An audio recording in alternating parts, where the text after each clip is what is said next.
Hey guys, welcome to Red's Projects. If you didn't see my last video, the Navara is all back together and running and driving and everything, but I've got a very faint knocking, tapping sound from it that's making me really nervous and paranoid.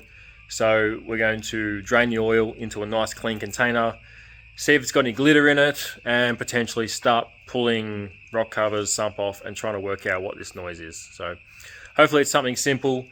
I really need this car to be driving again, so it can be my nice reliable daily, and then I can go back to doing fun LS stuff. So let's lift it up, drain the oil, and see what's in it.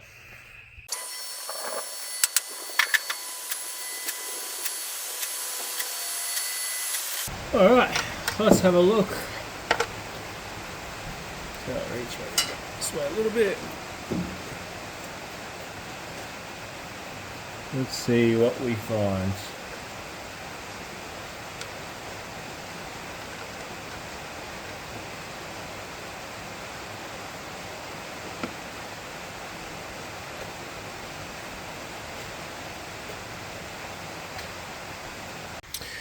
Alright, so it might not show up that well, but the oil doesn't look too bad. I mean, this thing did have new rings in it, so it should have some metal in the oil. And if you've ever done a service on, like a first service on a car, this is pretty normal. But there is some pieces, if you look over here, some pieces there. I did filter the oil, and this is what we've got here.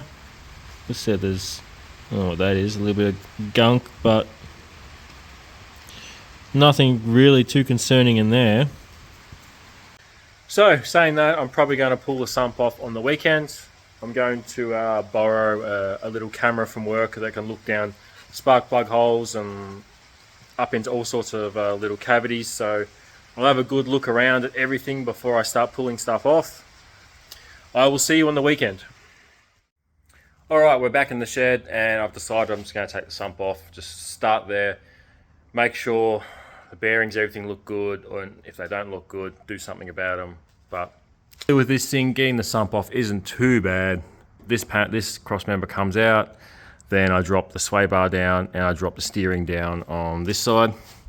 I just unbolt that guy, and I think maybe starter motor and those two braces as well. And then we can get the sump off and have a look at its insides and see what is going on.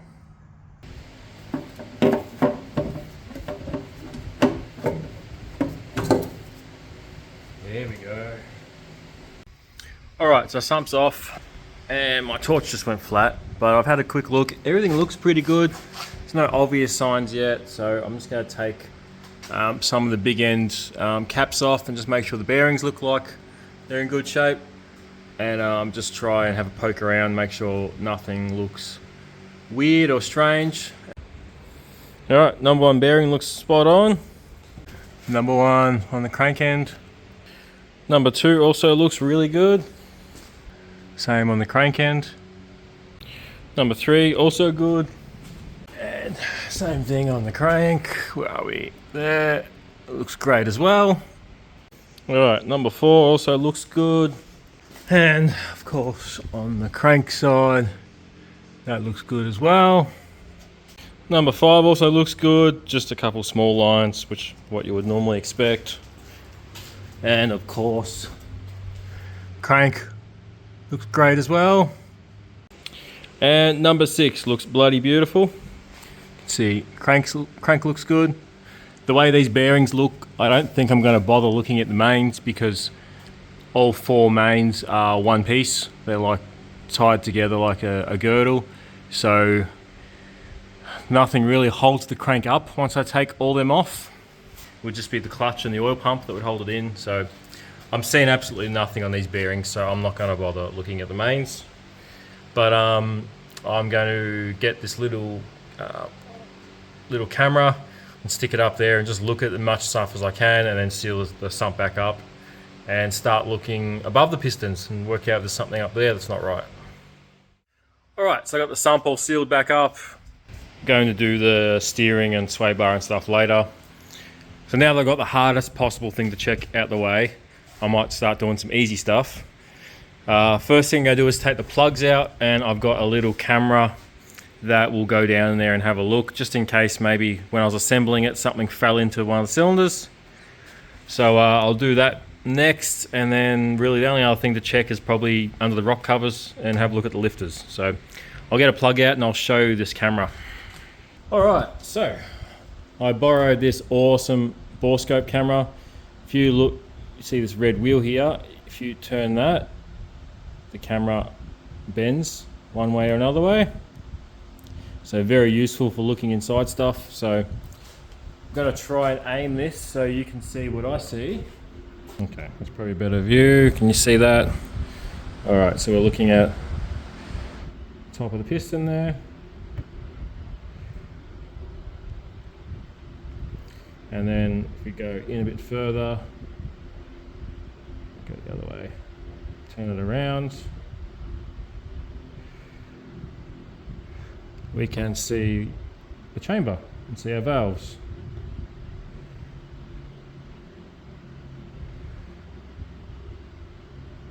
And everything in there looks pretty good. Alright, so a little update.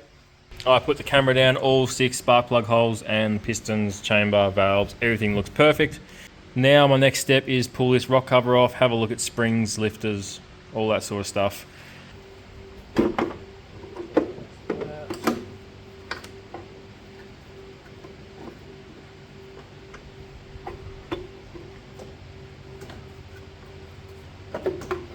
Okay, there we go. Alright, this side looks pretty good. Lifters feel good, rockers are good, valve springs are not broken or anything silly, nothing's loose. It all seems pretty good and normal. This is relieving and frustrating at the same time. I definitely heard a noise that did not sound good, and I would like to find what the noise was and fix it.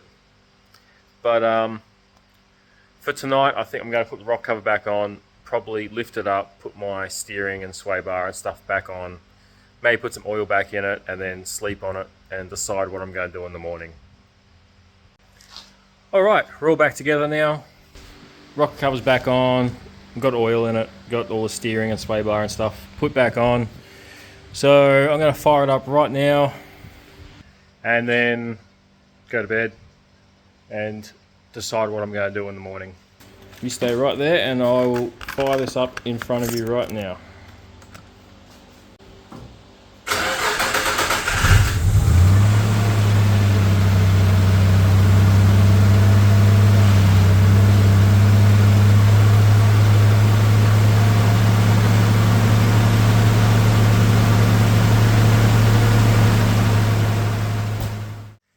Yeah, I'm not really sure. I can still hear the noise, that's for sure. It's very, very faint. It's a very timed sound. Like it's not like a belt or something railing or something. It goes with RPM. So not sure. I'm going to go to sleep and decide what I'm going to look at next. All right, it's Sunday morning, back in the shed. I just had the Navara running before, and noise is still there. Still don't really know where it's coming from, what it is. So going to lift it up, get that little awesome camera in through the hole where the clutch fork is. Just have a look at the clutch, make sure no bolts are working their way out or nothing's loose. Everything looks fine there. Then I think I'm going to take just the upper timing cover off. This guy isn't too hard to get off, and just check the belts, pulleys, all that stuff, make sure everything there looks pretty good. Then if I can't find anything, then I'm not sure what I'm going to do. So let's have a look at those two things first. Alright, so I had a good look in here. The camera, I was playing around for a while, could not see anything that looked out of the ordinary or out of place. Get in there. Alright, got the timing cover partly off. I stuck the camera down, I couldn't see anything that looked wrong. Timing belt's pretty simple on these. You got one for each cam, one for the crank, and one smooth tensioner, so there's not much really to go wrong there. but there's no metal filings, there's no bolts in there, there's no bolts that are too long that are hitting something. There's nothing like that. So I'm going to put the cover back on and run it some more, try and listen around, try and hear where it's coming from a bit better, and just keep digging, I guess. All right, we're all back together. I'm just going to let it run for a little bit, try and listen around with the screwdriver stethoscope and try and work out where the noise is coming from or what it could be. I'll let it warm up a little bit as well so I can check the timing, because I just threw the distributor in with the witness marks that were there. So timing could be out a little bit, but that's not really my concern at the moment. But I'll put you up on the tripod again.